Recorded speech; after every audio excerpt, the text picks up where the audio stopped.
주님의 이름으로 환영합니다. 우리 주 예수 그리스도의 평화가 함께 하시기를 빕니다. 옆 사람하고 인사하겠습니다. 샬롬.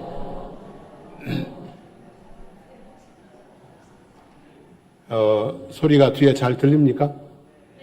잘 들려요? 됐습니다. 그러면 오늘 이게 주보의 본문이 좀 미스가 생겼는데요. 이유가 설교 본문을 정하는 게 늘 어렵습니다. 이 본문을 정해놓고 준비하다가도 이게 마음이 딱 안 오면 또 바뀌게 되는데, 본문을 정해놓고 바뀐 본문을 안 받고 나서 그 주보가 미스가 생겼습니다. 저의 불찰입니다. 지난주에는 예수님께서 베데스다 연못가에 누워있는 38년 된 병자에게 내가 낫고자 하느냐라고 소원을 물으시고, 일어나 내 자리를 들고 걸어가라 명하심으로 오랜 병에서 자유하게 하시는 자비를 베풀어 주신 이야기를 살펴보았습니다. 오늘은 예수님께서 길을 가시다가 마주친 날때부터 맹인된 사람에게 땅에 침을 뱉어 진흙을 이겨 그의 눈에 바르시고 실로암 못에 가서 씻으라 명하심으로 눈을 뜨게 하시는 자비를 베풀어 주신 이야기를 살펴보려고 합니다. 전도서 11장 7절에 보면 빛은 실로 아름다운 것이라 눈으로 해를 보는 것이 즐거운 일이로다 그랬습니다. 하나님이 세상을 만드셨습니다. 매일 좋다를 반복하시고 마지막 날에는 심히 좋다 감탄하신 아름다운 세상을 만드셨습니다. 제가 집에서 세계여행하는 좋아하는 방송 중에 하나가 걸어서 세계 속으로 하는 방송을 보면 세상 곳곳에 실로 아름답고 신비로운 비경을 품고 있는 것을 볼 수가 있습니다. 눈이 밝으면 매일 발걸음 닿는 곳마다, 눈길이 머무는 곳마다 하나님이 지으신 아름다움을 즐기며 살아갈 수 있습니다.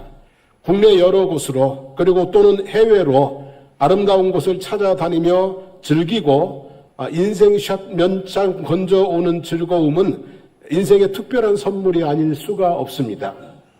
그리고 젊어서는 내 아이들이, 나이가 들어서는 내 아이의 아이들이 커가는 모습을 보는 것도 얼마나 행복합니까? 세월이 지나 앨범을 꺼내 추억 담긴 사진들을 보는 것은 또 얼마나 즐거운 일입니까? 그런데 눈이 어두우면 어떻습니까? 눈으로 즐길 수 있는 그 많은 즐거움을 전혀 즐길 수 없습니다. 시각은 오감 중에 하나이지만 이 시각 하나를 잃으면 인생의 즐거움을 20%만 잃는 것이 아니라 제 생각에는 50% 혹은 그 이상의 즐거움을 잃어버린다고 생각이 들어요.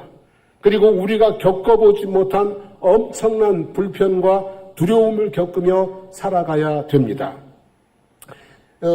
인생의 삼중고를 겪었던 여인이 있죠. 보지도 듣지도 말하지도 못하는 삼중고를 안고 살았던 헬렌 켈러의 이야기입니다.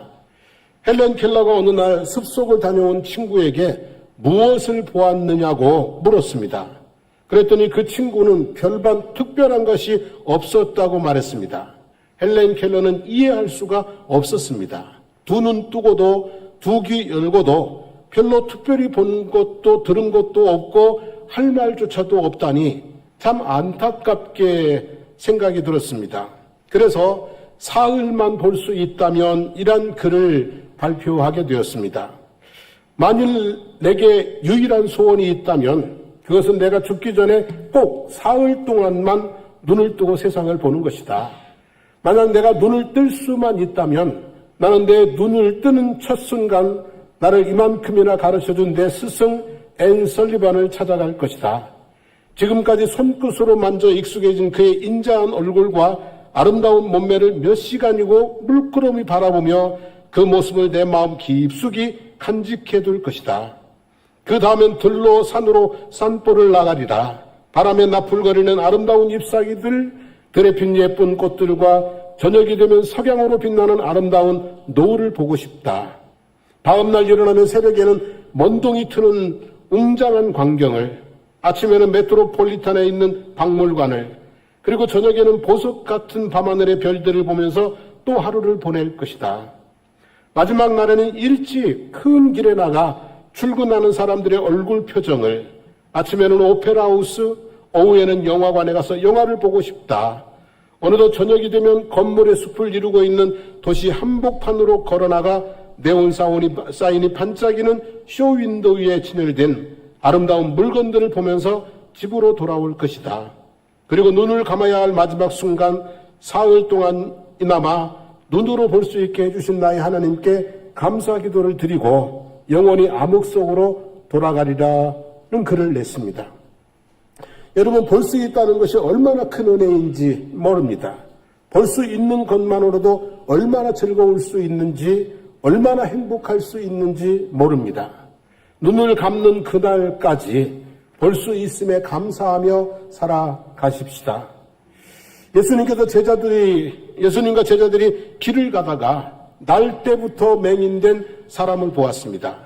그리고 제자들이 예수님에게 물었습니다. 라비여, 이 사람이 맹인으로 난 것이 누구의 죄로 인함이니까?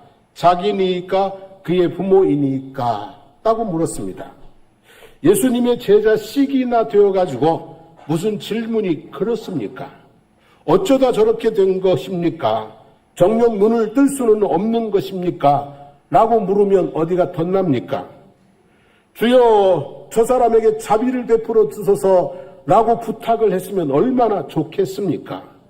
그런데 죄인임을 단정하고 누구의 죄 때문인지 확인하려고 하는 제자들의 태도가 무례하기가 짝이 없는 모습입니다. 그런데 제자들의 그런 태도는 제자들만의 것이 아니었습니다. 소위 하나님을 잘 믿는다고 하는 사람들의 확고한 신념이었습니다. 그 근거는 바로 성경이었습니다. 하나님의 말씀을 청종하면 복을 받고 하나님의 말씀을 순종하지 않으면 저주를 받는다는 신명기적인 말씀이 강력한 근거였습니다. 여러분, 인과응보라는 말이 있죠. 인과응보, 일반적으로 맞는 말입니다. 그리고 맞는 말이어야 합니다. 하나님의 심판대 앞에 설 때에는 정확히 맞는 말이 될 것이라고 믿습니다. 하지만 세상에는 많은 변수가 있습니다. 악인이 형통하는 일도 많고 의인이 고난을 당하는 일도 많이 있습니다. 악인의 형통 때문에 화가 나고 의인의 고난 때문에 시험에 빠지는 경우들이 종종 있습니다. 모든 고난을 죄 때문이라고 보는 것은 세상을 너무 단순하게 판단하는 순진무지한 생각입니다. 고난하면 떠오르는 성경 속 인물이 있습니다. 누구입니까? 욥입니다. 욥. 그런데 욥이 어떤 사람입니까? 욥기 1장 1절 말씀을 같이 읽어봅니다. 우스 땅에 욥이라 불리는 사람이 있었는데 그 사람은 온전하고 정직하여 하나님을 경외하며 악에서 떠난 자더라. 8절도 읽어보겠습니다. 여호와께서 사단에게 이르시되 내가 내 종 욥을 주의하여 보았느냐? 그와 같이 온전하고 정직하여 하나님을 경외하며 악에서 떠난 자는 세상에 없느니라 그랬어요. 사람들의 평가와 하나님의 평가가 동일한 겁니다. 이 욥에게는 죄가 있어요, 없어요? 없습니다, 여러분. 이런 욥에게 고난이 닥쳐옵니다. 어느 날 갑자기 그의 소유가 11,500마리나 되는 가축들과 많은 종들이 있는데 어느 날 갑자기 강도떼들이 들이닥쳐서 빼앗아가고 하늘에서 불이 떨어져 살라버립니다. 10명의 자녀들이 있었는데 10명의 자녀들이 갑자기 불어닥친 광풍에 집이 무너지면서 한자리에서 죽고 말았습니다. 하루아침에 그렇게 됐어요. 그리고 얼마 지나지 않아서 몸은 병들어서 발바닥에서 정수리까지 종기가 나서 제 가운데 앉아 질그릇 조각으로 온몸을 피가 흐르도록 긁고 있는 신세가 되었습니다. 부인은 네가 믿는 하나님을 욕하고 죽으라고 그러고 떠나가 버렸고 위로하러 온 친구들은 망연자실하여 일주일 동안 감히 아무 말도 하지 못하고 그저 쳐다만 보고 있었습니다. 욥은 너무너무 힘들었어요. 자기 생일을 저주할 정도로 극한 절망과 상심과 고통 가운데 앉아 있었습니다. 그런데 일주일 만에 욥의 친구들이 내린 결론이 뭔지 아세요? 일주일 동안을 아무 말도 못하고 쳐다만 보고 있다가 내린 결론이 뭐냐면 욥기 4장 7절입니다. 같이 읽어봅니다. 죄 없이 망한 자가 누구인가? 정직한 자의 끊어짐이 어디 있는가? 였습니다. 다시 말하면 욥, 네가 고통당하고 있는 것은 네가 당하는 모든 고난은 죄 때문이라는 것입니다. 그러니 쓸데없이 원망하지 말고 교만하게 너의 의로움을 주장하지 말고 하나님 앞에 철저하게 뭐하라고요? 회개나 해라. 이런 얘기인 것이죠. 욥기는 42장으로 구성되어 있는데 그 중에서 4장부터 37장까지 무려 34장이 친구들의 공격과 욥의 변론으로 되어져 있습니다. 생일을 저주할 정도의 극심한 고통 가운데서 친구라고 하는 자들과 변론하느라고 마지막 남은 힘을 다 쏟고 있는 욥의 애처로운 모습을 볼 수가 있습니다. 여러분 물어봅니다. 욥의 고난은 죄 때문입니까? 우리가 성경을 읽잖아요. 욥의 고난은 죄 때문입니까? 아닙니다. 욥의 고난은 욥에 대한 하나님의 신뢰 때문이었습니다. 욥을 너무나 확고하게 신뢰했기 때문에 사단에게 시험을 허락하신 그것이 욥의 고난의 원인이었던 것입니다. 인생을 살다 보면 누구나 힘든 일을 만날 수 있습니다. 질병, 자녀의 문제, 경제적 위기, 갑작스러운 사고 등 이해하기도 그리고 감당하기도 힘든 고난을 당할 수가 있습니다. 그 자체로도 너무 힘들고 힘든 일입니다. 그런데 더 힘든 것은 사람들의 따가운 눈총과 그리고 입방아입니다. 교회에서도 그런 일 종종 있습니다. 고난당한 사람들에게 주의 종에게 함부로 대하더니 헌금은 안 하고 사치만 부리더니 교회는 안 나오고 놀러만 다니더니 등등 내 그럴 줄 알았다는 식으로 판단하고 정죄하는 일들이 교회 안에도 많이 있습니다, 여러분. 물론 그럴 수도 있습니다. 그러나 그런 판단과 정죄는 우리의 몫이 아닙니다. 죄 때문이라면 깨우치고 회개시키는 것은 죄 없으신 하나님이 하실 일이고 죄 때문이든 아니든 위로하고 일으켜 세우는 것은 우리가 해야 될 몫이라고 생각합니다. 왜냐하면 우리는 누구도 죄에서 자유로울 수 있는 분은 없기 때문입니다. 내가 죄가 없어서 건강하게 편안하게 사는 게 아니라는 말씀입니다. 반대로 그가 죄가 있어서 병들고 힘들고 사는 것도 길 수도 있고 아닐 수도 있다는 말씀입니다. 그래서 판단하는 것은 누구의 몫이라고요? 하나님의 몫입니다. 우리는 그저 힘들고 어려운 사람을 만나면 그들을 뭐 해줘야 된다고요? 위로해주고 그리고 그들을 위해서 또 기도해주고 그래야 될 줄로 믿습니다. 하나님에 대한 두려움을 가지고 경건하고 진실하게 살아야 되겠지요. 그러나 다른 사람의 고난을 너무 단정적으로 죄 때문이라고 판단하고 정죄하지는 말아야 합니다. 죄로 인한 고난이 아니라면 무고죄를 짓는 격이 될 수 있기 때문입니다. 그러므로 성도 여러분, 심한 고난 속에 있는 형제를 일단 뭐 하자고요? 위로합시다. 얼마나 힘드냐고, 그리고 내가 기도하겠다고 위로합시다. 그리고 하나님 앞에 불쌍히 여겨달라고, 긍휼을 베풀어 달라고 간절히 기도합시다. 그게 사랑이고, 그게 믿음이고, 그게 친구인 것입니다. 시편 145편 9절에 보면 여호와께서는 모든 것을 선대하시며 그 지으신 모든 것에 긍휼을 베푸시는도다 그랬어요. 그 지으신 모든 것에 뭐를요? 긍휼을 베푸시는 분이 하나님이세요. 마태복음 5장 7절에 보면 긍휼히 여기는 자는 복이 있나니 그들이 긍휼히 여김을 받을 것임이라고 했습니다. 여러분, 긍휼이 흘러 들어오는 삶, 그리고 그 긍휼을 흘려보내는 사람으로 우리의 남은 생애를 살아가시기를 축복합니다.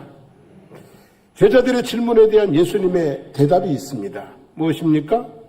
그에게서 하나님이 하시는 일을 나타내고자 하심이라 그랬어요. 이 맹인에게서 날 때부터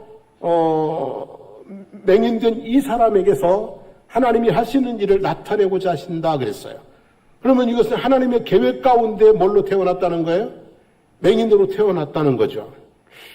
한번 이 생각해 보면 그 맹인이나 그 부모의 입장에서 보면 억울해요, 안 억울해요? 억울해요, 안 억울해요? 억울하죠, 그죠? 억울합니다. 많이 억울할 것입니다. 왜 내가, 왜 우리 집에, 이러면서 많이 억울할 것입니다. 근데 다르게 한번 생각을 좀 해봤으면 좋겠어요. 한 남자가 한 여자하고 결혼을 했습니다. 자녀를 낳았습니다. 3, 40년 한결같이 땀 흘리고 수고해서 자녀들을 키워서 결혼을 시켰습니다. 나를 위해서 마음대로 써보지도 놀아보지도 못했습니다. 근데 남은 것은 작은 집 하나와 적은 연금뿐입니다. 3, 40년 그렇게 살아온 게 억울합니까? 안 억울합니까? 억울한 부모 있으면 손 들어보세요. 그렇게 살아온 것이 억울합니까? 아니잖아요. 그죠? 너무나 뭐예요? 보람되고 너무나 가치 있고 너무나 행복한 노후를 맞이하는 거잖아요. 올해는 광복 80주년이고 6.25 전쟁 75주년입니다. 국가 유공자들을 기억하고 기념하고 보상도 했습니다. 그러나 아직도 유해조차도 고국으로 돌아오지 못한 독립운동가들, 지금도 여전히 어느 산속 깊은 곳에 묻혀 존재 자체도 드러내지 못하고 있는 독립군과 참전용사들이 있을 것입니다. 그들의 넋이 말을 한다면 억울해 죽겠다고 원망하고 있을까요? 아니면 해방된 조국, 평화와 번영을 이룬 조국에 목숨을 바친 것을 자랑스러워할까요? 응? 여러분, 의미 있는 고난은 억울하지 않습니다. 비록 장성하기까지 20, 30년을 맹인으로 살아왔지만 그것으로 인해서 하나님이 하시는 일을 드러낼 수만 있다면, 드러내게 되었다면 그건 억울한 일이 아니라 오히려 하나님이 내 인생을 통해서 하나님의 영광을 드러냈으니 자랑스러운 일일 수도 있는 것입니다. 살다 보면 고난을 당할 수 있습니다. 그런데 죄 때문에 당하는 고난, 부끄러운 고난은 당하지 않아야 할 것입니다. 그리고 고난이 그냥 고난으로 끝나는 의미 없는 고난이 되지 않기를 바랍니다. 기왕의 고난을 당하는 고난이라면 의미 있는 고난, 인생을 단단하게 세워나가는 고난, 하나님이 하시는 일을 나타내는 기회로 승화시켜 나아갈 수 있기를 축복합니다. 그냥 의미 없는 고난, 고생만 하지 말고요. 그 고난이 내 인생을 단단하게 만들고 그 고난 속에 하나님의 영광을 드러내 보여줄 수 있는 그런 모습으로 승화시켜 나아가기를 축복합니다. 맹인으로 태어난 것이 하나님의 일을 위함이라고 하셨습니다. 마찬가지 논리로 우리가 당하는 고난도 하나님의 영광을 위한 계획 중에 있을 수 있습니다. 따라서 어려움을 당할 때 하나님 어째 이러십니까? 왜 나입니까?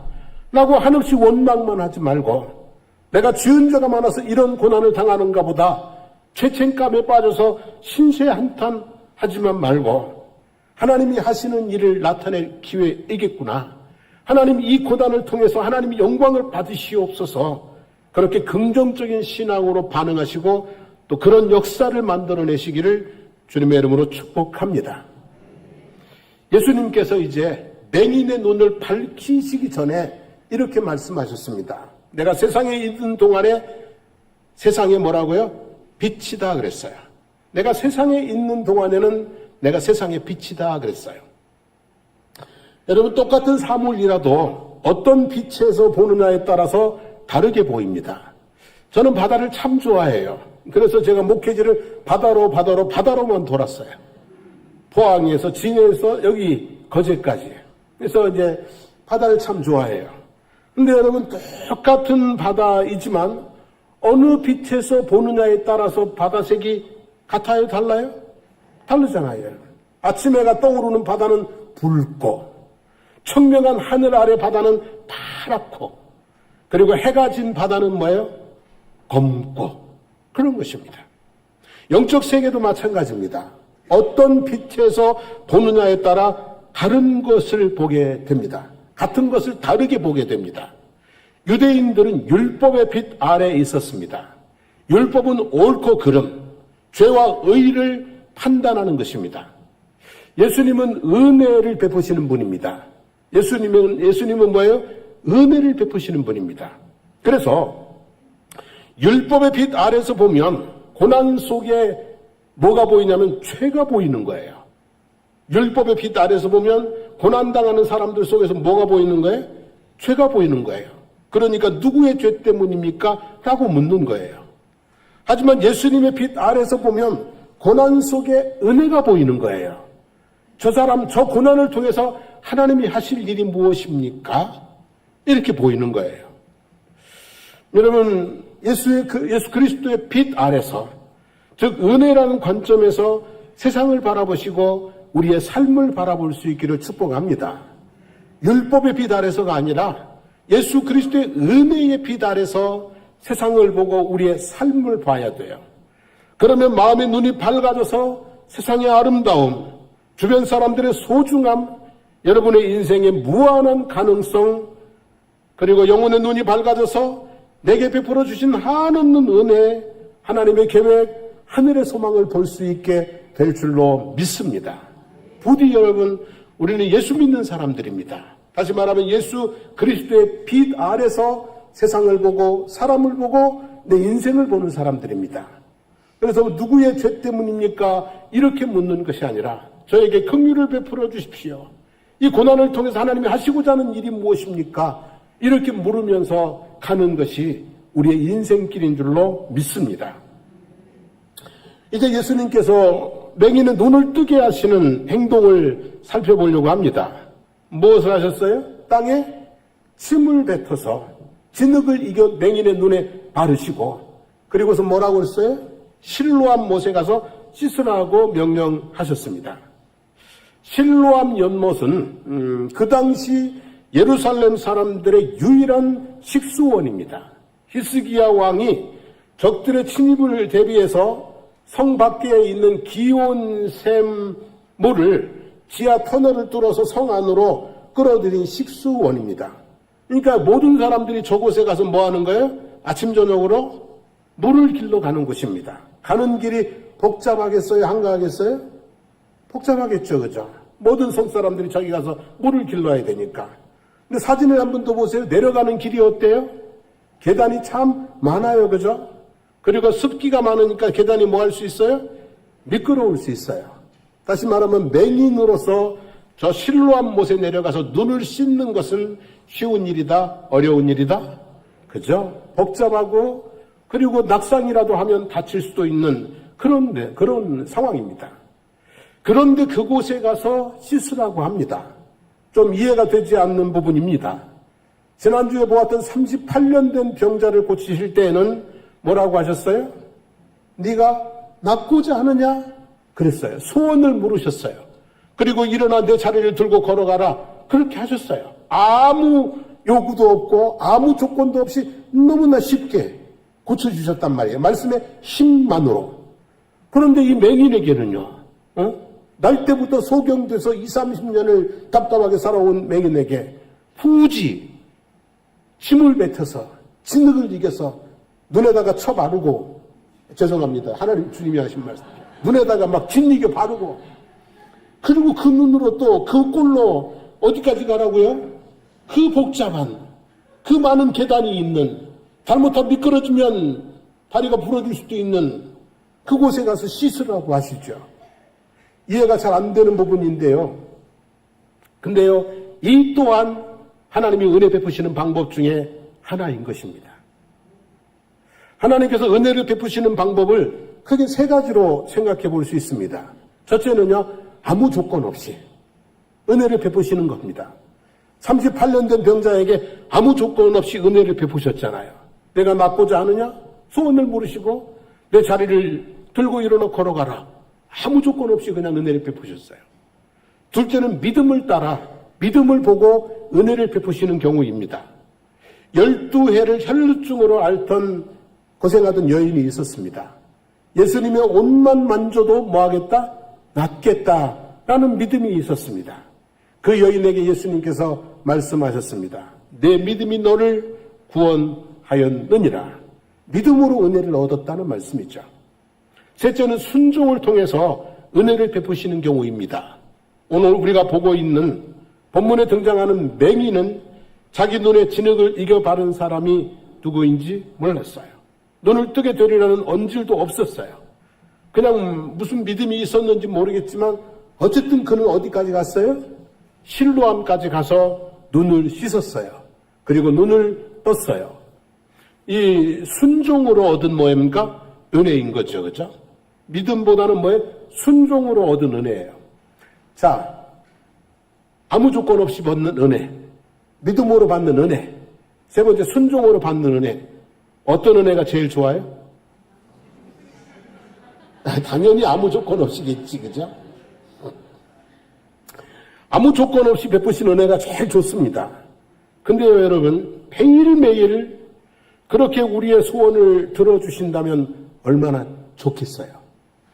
그리고 또 그것이 도리어 해가 될 수도 있다는 생각은 들지 않으시나요? 만약에 우리가 자녀를 키우는데 하고 싶다는 대로 다 하게 해주고 해달라는 대로 다 해주면 어떻게 되겠어요? 그렇게 키우면 어떻게 되겠어요? 자, 우리가 마당에 정원이 있는데 식물들이 제각기 자라고 싶은 대로 그대로 두면 거기가 정원이 되겠어요? 뭐가 되겠어요?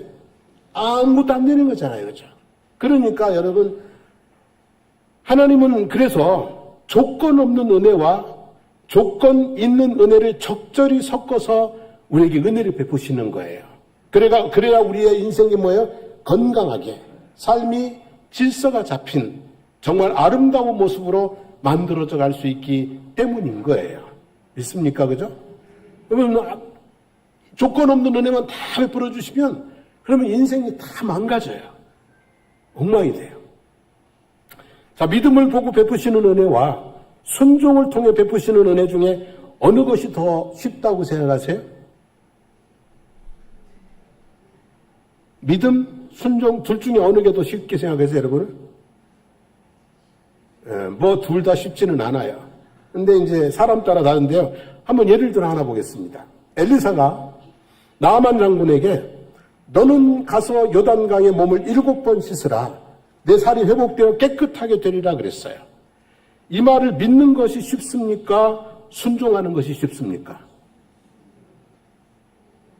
요단강에 가서 7번 씻으면 나병이 싹 낫고 깨끗해진대. 이 말을 믿는 게 쉬워요? 아니면 안 믿어지지만 요단강에 가서 7번 씻는 게 쉬워요?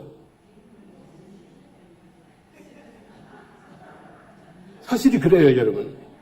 이 나아만 장군은 이 말이 믿어지질 않았어요. 그래가지고 뭔 쓸데없는 소리 나고 막 화가 나서 갔어요. 근데 가다가 부하들이 더한 것도 하나도 할 건데 그거 뭐 7번 들어갔다 오는 게 별겁니까? 그 말 듣고서 믿자야 본전이다 하고 뭐 했어요? 믿음은 없지만 뭐 했어요? 순종했어요. 그리고 나왔어요. 자, 이렇게 볼 때 믿는 게 어려워요? 순종이 어려워요? 믿음이 어려운 거예요. 그래서 하나님은요, 우리에게 믿음을 기대하십니다. 우리에게 뭘 기대하신다고요? 말도 안 되는, 눈에 보이지도 않는 그 하나님의 말씀에 대한 믿음을 기대하시는 겁니다. 히브리서 11장 6절 말씀 같이 읽죠? 믿음이 없이는 하나님을 기쁘시게 하지 못하나니 하나님께 나아가는 자는 반드시 그가 계신 것과 또한 그가 자기를 찾는 자들에게 상 주시는 이심을 믿어야 할지니라 그랬어요. 그리고 하나님은 믿음을 기뻐하십니다. 우리가 믿을 때 얼마나 기뻐하시는지 몰라요. 요한복음 3장 16절 읽어볼까요? 하나님이 세상을 이처럼 사랑해서 독생자를 주셨으니 이는 그를 믿는 자마다 멸망하지 않고 영생을 얻게 하려 하십니다. 그저 영생을 뭐 하나 보고 주시는 거예요? 영생을 뭐 하나 보고 주신다고요? 믿음. 예수 그리스도를 믿는 믿음 하나를 보고 영생을 주신다고요. 돈 1,000,000원 갖다가 바치고 되는 거 아니라고요. 그러니까 하나님께서는 믿음을 그만큼 뭐 하시는 거예요? 기뻐하시는 거예요. 믿는 것이 결코 쉽지 않은 일이기 때문에 그렇습니다. 자, 그러면 순종은 쉽습니까? 그것도 쉽지 않죠, 그죠? 순종도 믿음만큼이나 어렵습니다. 인류 최초의 죄는 뭐예요? 불순종입니다. 아담과 하와의 불순종. 그러니까 결국은 죄는 뭐예요? 불순종이고요. 의는 뭐예요? 순종이에요. 그러니까 최초의 죄가 불순종이에요. 여호수아와 갈렙 외에 출애굽 1세대들이 광야에서 40년을 떠돌다 죽은 까닭은요, 온전히 순종하지 아니하였기 때문이라고 그랬어요. 이스라엘 백성들이 가나안 땅에 들어가서 천년도 누리지 못하고 멸망을 맞이한 이유도 뭐 때문에요? 불순종 때문이었어요. 순종은 참 어렵습니다. 그래서 하나님은 순종하는 자들을 너무너무 좋아하십니다. 사무엘상 15장 22절 말씀 읽어봅니다. 여호와께서 번제와 다른 제사를 그의 목소리를 청종하는 것을 좋아하심 같이 좋아하시겠나이까. 순종이 제사보다 낫고 듣는 것이 수양의 기름보다 나으니 그랬어요. 하나님은 순종을 뭐 하신다고요? 좋아하신다고요, 여러분. 소를 잡아서 제사를 드리는 것보다, 양과 염소를 잡아서 제사를 드리는 것보다 하나님 목소리 청종하는 것을 뭐 하신다고요? 더 좋아하신다고요. 하나님은 순종의 자리에서 우리의 믿음, 우리의 사랑, 우리의 헌신을 확인하십니다. 그리고 여호와 일에 준비해 놓으신 은혜를 베풀어 주시기도 하고, 또 순종하지 않으면 또 뭐예요? 벌을 내리시기도 합니다. 아브라함이 순종해서 모리아산에 아들을 데리고 가서 번제를 드릴 때 하나님께서는 순양을 뭐 했어요? 준비해 놓으셨습니다. 이 맹인이 실로암 못에 가서 씻을 때 그를 위해서 밝은 세상을 다 뭐 했어요?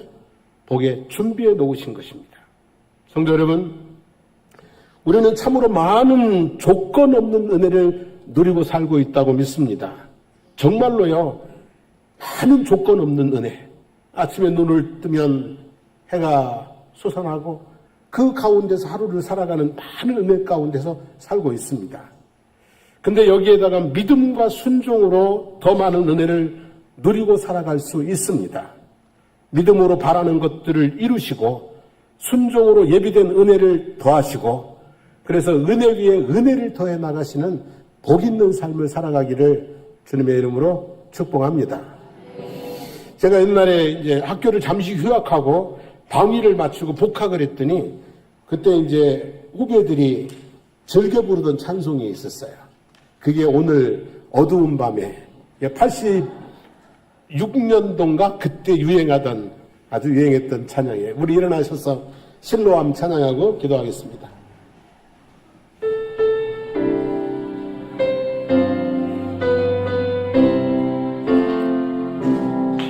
어두운 밤에 깜깜한 밤에 새벽을 찾아 떠난다.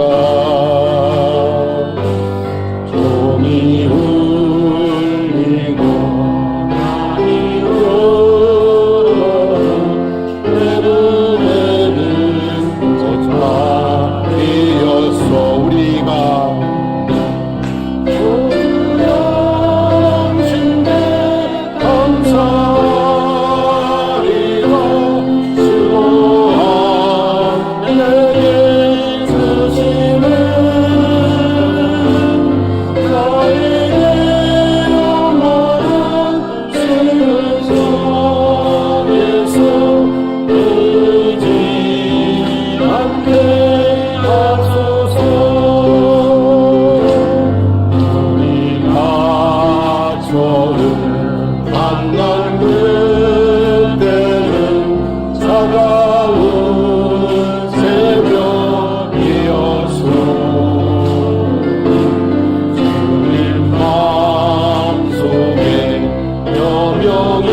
우리 한번 함께 기도하기를 원합니다. 예수 그리스도의 빛 아래서 세상을 보게 하시고 형제를 보게 하시고 나를 보게 하옵소서. 은혜의 관점에서 하나님 보게 하시옵소서. 그래서 사랑하게 하시고 꿈꾸게 하시고 하나님 보지 못했던 새로운 세상, 빛된 세상을 보게 해주시기를 원합니다. 하나님 나의 눈을 뜨게 하시고 나의 영혼의 눈에 내 빛을 비추어 신뢰함 있게 해주시기를 원합니다. 오늘 주신 말씀 마음속에 붙들고 한번 주여 부르고 기도하겠습니다. 주여. 살아계신 하나님 아버지 고맙습니다. 감사합니다. 찬양합니다. 오늘도 하나님 아버지 신뢰함에서 눈을 뜬 아버지 맹인의 이야기를 통해서 하나님 말씀을 보았습니다. 예수 그리스도의 하나님 은혜와 능력이 하나님 아버지 순종을 통해서 결실을 맺는 그런 모습을 보았습니다. 하나님 아버지 우리에게도 이런 순종이 있게 해주시기를 원합니다. 아버지 때로는 그 길이 힘들고 어려울지라도 아버지 순종의 길을 걸어가면서 주님께서 내게 하시는 일을 하나님 우리가 볼 수 있게 하시고 간증할 수 있게 하시고 하나님께 영광을 올려드리는 귀하고 복되은 아름다운 삶이 될 수 있도록 인도하여 주시기를 주님 간절히 간구드리옵나이다. 하나님 아버지 기도합니다. 이제 우리가 아버지 세상을 바라볼 때 하나님 아버지 예수 그리스도의 은혜의 빛 가운데 보게 해주시기를 원합니다. 우리가 얼마나 하나님의 은혜 가운데 있는지 우리의 인생이 얼마나 하나님 앞에 소중한지 하나님 아버지 보게 하시고 그래서 꿈꾸며 새로운 삶을 향해 나아갈 수 있는 그런 우리의 모습들이 될 수 있도록 인도하여 주시기를 주님 간절히 간구드립니다. 하나님 오늘 머릿속에 우리 모두에게도 신뢰함을 주시옵소서. 그곳에서 아버지 하나님 우리가 눈을 뜨고 그곳에서 우리가 아버지 하나님 세상을 밝히 보고 그곳에서 아버지 하나님을 경험할 수 있는 그런 특별한 은혜들이 저희들 가운데 있게 하여 주시기를 주님 간절히 간구드리옵나이다. 하나님 은혜와 복을 내려 주시기를 주님 원합니다.